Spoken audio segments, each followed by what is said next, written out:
बिस्मिल्लाहिर्रहमानिर्रहीम अस्सलामुअलैकुम। Welcome back to my YouTube channel.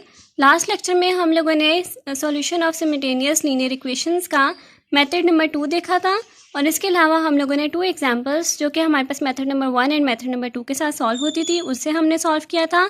आज हम अपनी एग्जाम्पल नंबर 3 को देखेंगे।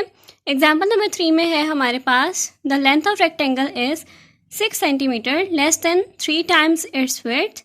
The perimeter of the rectangle is 140 centimetre. Find the dimensions of the rectangle.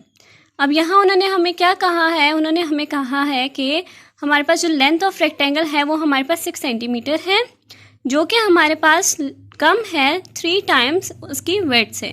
जैसे हमें पता है कि हमारे पास जो रेक्टेंगल होता है उसकी जो हमारे पास साइड्स होती हैं वो हमारे पास इक्वल नहीं होती। तो हमारे पास क्या है, उन्होंने हमारे पास लेंथ दी हुई है 6 सेंटीमीटर जो कि कम है हमारे पास 3 टाइम विड्थ के। नेक्स्ट उन्होंने क्या कहा है कि हमारे पास जो पेरीमीटर ऑफ रेक्टेंगल है वो हमारे पास है 140 सेंटीमीटर। हम लोगों ने फाइंड करना है डायमेंशंस ऑफ द रेक्टेंगल, यानी हमारे पास लेंथ तो गिवन है जो कि 6 सेंटीमीटर है। इसके अलावा हम लोगों ने क्या फाइंड करना है, हम लोगों ने यहाँ पे उसकी विड्थ फाइंड करनी है। तो चलें हम इसको सॉल्व करते हैं। अब यहाँ पे हमारे पास उन्होंने क्या कहा है, उन्होंने कहा है इस क्वेश्चन को आपने सॉल्व करना है by using matrix inversion method. यानी उन्होंने हमें पहले से कहा हुआ है कि आपने मैट्रिक्स इन्वर्जन मेथड के थ्रू इसको सॉल्व करना है। तो सबसे पहले अगर क्वेश्चन को देखें तो हमारे पास क्वेश्चन क्या है, length of rectangle is 6 centimetre. तो हम लोगों ने यहाँ क्या किया, लेंथ ऑफ रेक्टेंगल 6 सेंटीमीटर कर दिया। इसी तरह उन्होंने हमारे पास क्या दिया है कि हमारे पास जो विड्थ है वो हमारे पास 3 टाइम्स कम है लेंथ से। यानी हम लोगों ने क्या कहा कि हमारे पास जो लेंथ है वो हमारे पास 6 सेंटीमीटर है। इसी तरह हमारे पास जो विड्थ है, विड्थ हम लोगों ने कह दिया उसको 3x, क्योंकि हमारे पास 3x क्यों है, क्योंकि वो हमारे पास 3 टाइम ज़्यादा है। अब हमारे पास क्या है, हमारे पास डायमेंशंस जो है वो हम लोगों ने यहाँ फाइंड करनी है। यानी हम लोगों ने क्या कहा, हमारे पास यहाँ x तो आ गया, 3x जो विड्थ वाला था वो हमारे पास आ गया। डायमेंशंस को हम लोगों ने सपोज कर दिया कि ये y है और इसको हम लोगों ने फाइंड करना है। तो हम लोगों ने क्या किया, यहाँ हम लोगों ने बना दिया y का मतलब कि हम लोगों ने डायमेंशंस फाइंड करनी है। 3x यानी हमारे पास जो विड्थ है वो हमारे पास 3 टाइम्स ज़्यादा है लेंथ से। तो हम लोगों ने क्या कर दिया, 3x माइनस 6 यहाँ पे हमारे पास लेंथ ऑफ रेक्टेंगल है। यहाँ हमारे पास स्टेटमेंट क्या बनी, जैसे हम लोग जो मेट्रिक इन्वर्जन मेथड करते हैं तो उसमें हमारे पास क्या होता है, हमारे पास होता है कि हमारे पास लीनियर इक्वेशंस होती हैं 2, तो हमारे पास वहाँ पे उसमें 2 वेरिएबल्स होते हैं। तो हम लोगों ने यहाँ क्या किया, हम लोगों ने यहाँ x एंड y को यहाँ एक साथ कर दिया ताकि हमारे पास ये एक लीनियर इक्वेशन बन जाए। जहाँ हमारे पास क्या आता है, यहाँ हमारे पास 2 वेरिएबल्स आते हैं और इक्वल आता है। इक्वल के बाद हमारे पास कोई रियल नंबर आता है तो हमारे पास इस तरह से एक लीनियर इक्वेशन बनती है। तो हम लोगों ने यहाँ 3x minus y equals to 6 कर दिया और इसको हमने कह दिया कि ये मेरे पास इक्वेशन नंबर 1 है।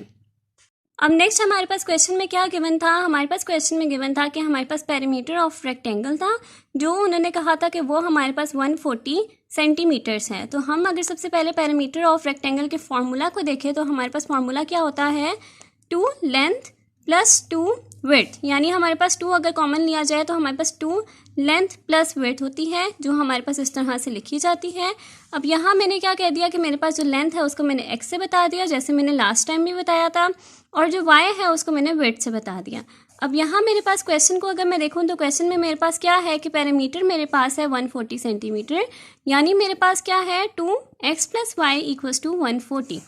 अब यहाँ मैंने क्या किया, मेरे पास यहाँ x प्लस वाई आ गया, x प्लस वाई मेरे पास आया तो मैंने 140 डिवाइडेड बाई 2 आ गया जो कि मेरे पास बन गया 70। तो यहाँ मेरे पास क्या बना, x plus Y equals to 70 और ये मेरे पास क्या बन गई, लीनियर इक्वेशन नंबर 2। तो यहाँ मेरे पास 2 लीनियर इक्वेशन बन गई जो मेरे पास है x plus Y equals to 70 और 3x minus Y equals to 6। तो ये मेरे पास 2 लीनियर इक्वेशन बन गई। अब अगर मैं देखूँ कि मेरे पास जो solution of simultaneous linear equations आती थी उसमें मेरे पास क्या होता था, उसमें मेरे पास ये कॉन्सेप्ट होता था ax इक्वल्स टू b, जिसमें मेरे पास a में भी मेरे पास रियल नंबर्स होते थे, b में भी मेरे पास रियल नंबर होते थे, a में मेरे पास वो रियल नंबर होते थे जो मेरे पास वेरिएबल्स के साथ आते थे और b में मेरे पास वो वेरिएबल्स आते थे जो मेरे पास इक्वल्स के बाद आते थे, और x मेरे पास होता था जिसमें मेरे पास वेरिएबल्स आते थे, यानी मैंने x को फाइंड करना होता था, जबकि मेरे पास a और b जो है उसकी वैल्यूज नॉन होती थी। अब यहाँ मेरे पास क्या है, अगर मैं इक्वेशंस को देखूँ तो यहाँ मेरे पास क्या वैल्यूज़ आती हैं, मेरे पास यहाँ आती है x के साथ कुछ भी नहीं है तो मैं यहाँ कह दूँगी 1, y के साथ कुछ भी नहीं है तो मेरे पास आ जाएगा 1, और मेरे पास b में क्या आ जाएगा यहाँ 70। इसके अलावा मेरे पास जो x है, x में मेरे पास x एंड y की वैल्यू फाइंड करनी है, क्योंकि मेरे पास x और y की वैल्यूज़ यहाँ नॉन नहीं है। तो मैंने यहाँ 1, 1 x y और यहाँ 70 लिख दिया। इसी तरह मेरे पास जो लीनियर इक्वेशन नंबर 2 है उससे मेरे पास क्या आएगा, यहाँ मेरे पास है 3x, यानी x के साथ मेरे पास वैल्यू क्या है 3, तो मैंने यहाँ 3 लिख दिया। y के साथ मेरे पास क्या है, कुछ भी नहीं है, तो मैंने यहाँ पे क्या कर दिया 1, तो यहाँ मेरे पास क्या साइन है माइनस का, तो मैंने यहाँ लिख दिया -1। इसी तरह मेरे पास x एंड y आ गया, और मेरे पास इक्वल के बाद जो वैल्यू है वो है 6, तो मैंने यहाँ 6 लिख दिया। अब मेरे पास अगर यहाँ देखा जाए तो मेरे पास यहाँ पे ax इक्वल्स टू b है। a में मेरे पास वैल्यूज़ क्या है 1, 1, 3, -1। x में मेरे पास वैल्यू क्या है x एंड y जो मैंने यहाँ लिखी हुई है, और b में मेरे पास है 70 एंड 60। अब यहाँ मेरे पास a की वैल्यू भी पता है मुझे, b की वैल्यू भी, हर वैल्यू मुझे पता है, जबकि मुझे x की वैल्यू नहीं पता।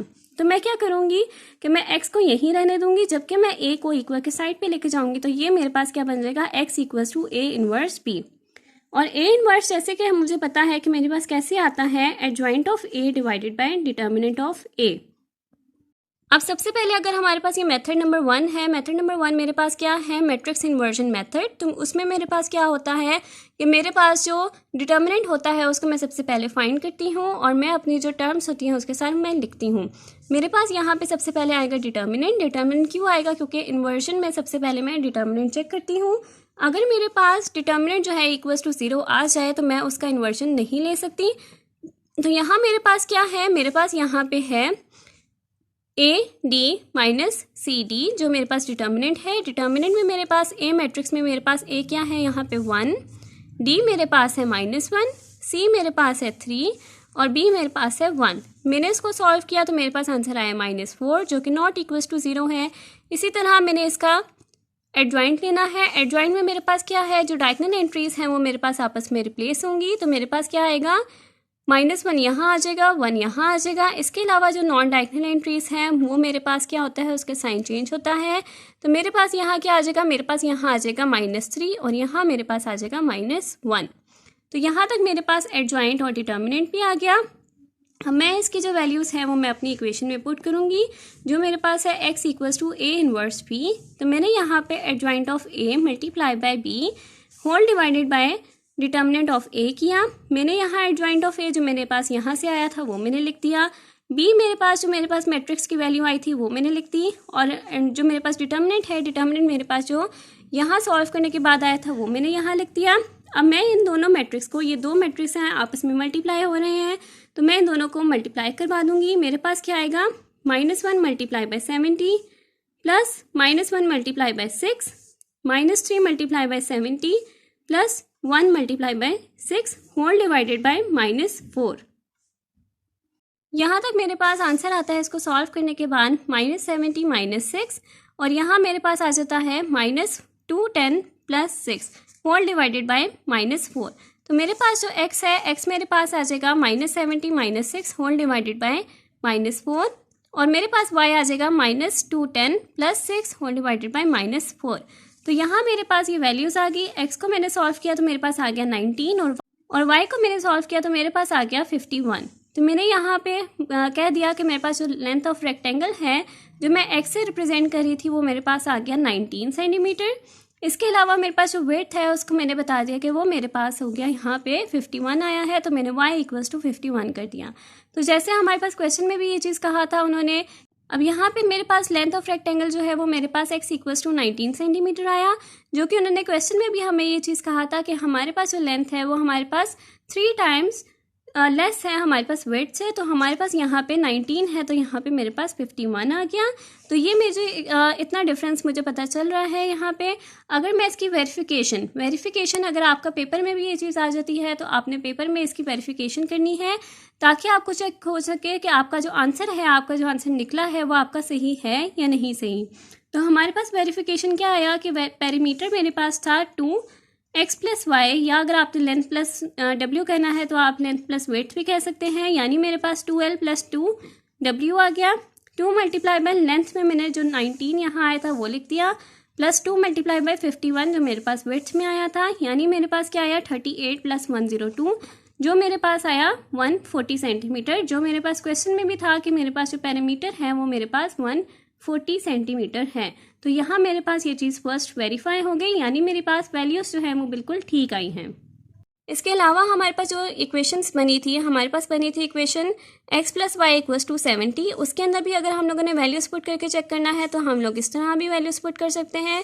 मेरे पास क्या आया, x इक्वल्स टू 19 और y इक्वल्स टू 51 जो मेरे पास आंसर आया था। मैंने क्या किया, x में मैंने पुट की 19 और y में पुट किया 51, तो इसको सॉल्व करके मेरे पास आंसर आया 70 जो मेरे पास लीनियर मेरे पास इक्वेशन थी, यानी मेरे पास जो आंसर है वो बिल्कुल ठीक है। इसके अलावा एक और जो मेरे पास लीनियर इक्वेशन थी उसके अंदर भी मैंने पुट कर दिया 3x minus Y equals to 6 थी मेरे पास इक्वेशन। मैंने x इक्वल्स टू मेरे 19 था तो मैंने यहाँ पे 3 मल्टीप्लाई बाय 19 माइनस y में मेरे पास 51 है तो मैंने 51 पुट कर दिया। इन दोनों को सॉल्व किया तो मेरे पास आंसर आया 6 जो मेरे पास यहाँ पे भी 6 आया।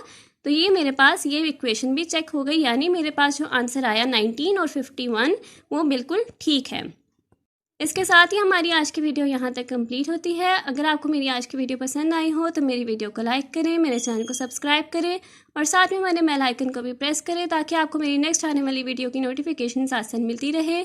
आज के लिए बस इतना ही। अल्लाह हाफिज़।